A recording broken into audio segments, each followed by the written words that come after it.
Hi, Children's Chapel. I'm Lily. I'm the youth minister. The youth group kids, we miss you. We love you. We miss seeing you around church. So just to show you that we're still thinking about you and praying about you in this time where we're all at home, we made a video for you for this week's Children's Chapel. It's the story of the Good Samaritan.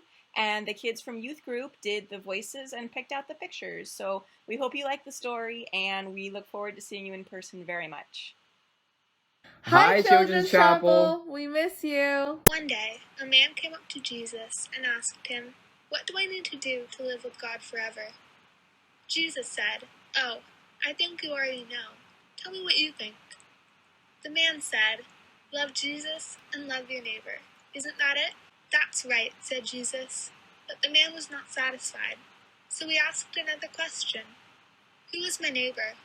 Who am I supposed to love?" Jesus decided to answer the question with a story that went like this. One day, a man was going through the mountains from Jerusalem to Jericho. Suddenly, he met some robbers. "Give us all your money," they shouted. They tore the man's clothes, took all his money, and beat him up.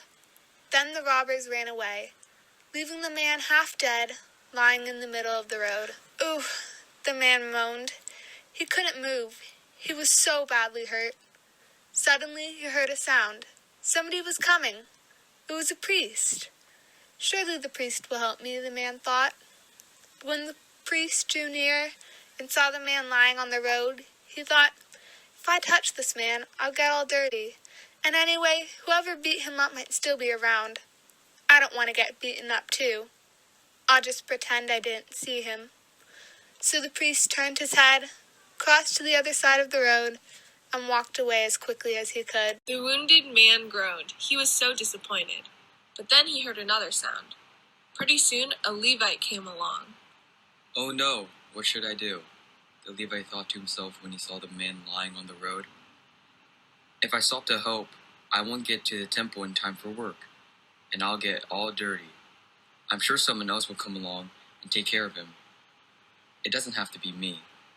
So he too turned his head and walked away. The man lying on the road closed his eyes. He was getting weaker and weaker, and he was losing hope. But just then, a Samaritan came walking up the road. The Jewish people and the Samaritans were not friends. They usually didn't talk to each other. So when the dying man saw the Samaritan, he thought, "Oh no, I'm doomed. The Samaritan won't help me. He hates me."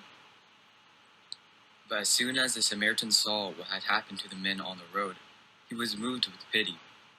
He knelt down at the man's side, put healing oil on the man's wounds, and said, "It's okay, don't worry. I'll make sure you'll get better. I will help you, because you're a fellow human being, just like I am." So the Samaritan bandaged the man's wounds, lifted the man onto his own animal, and took him to an inn. Then he gave the innkeeper some money and said, "Please take care of this wounded man for me. When I come back, if you need more money, I will pay it." When Jesus finished telling this story, he asked his listener a question. "Who do you think was a good neighbor to the wounded man lying on the road?" The man replied, "The Samaritan, of course." And Jesus said, "Yes, you're right. See, now you know exactly what to do to show your love for God. Go and be a good neighbor, just like the Samaritan."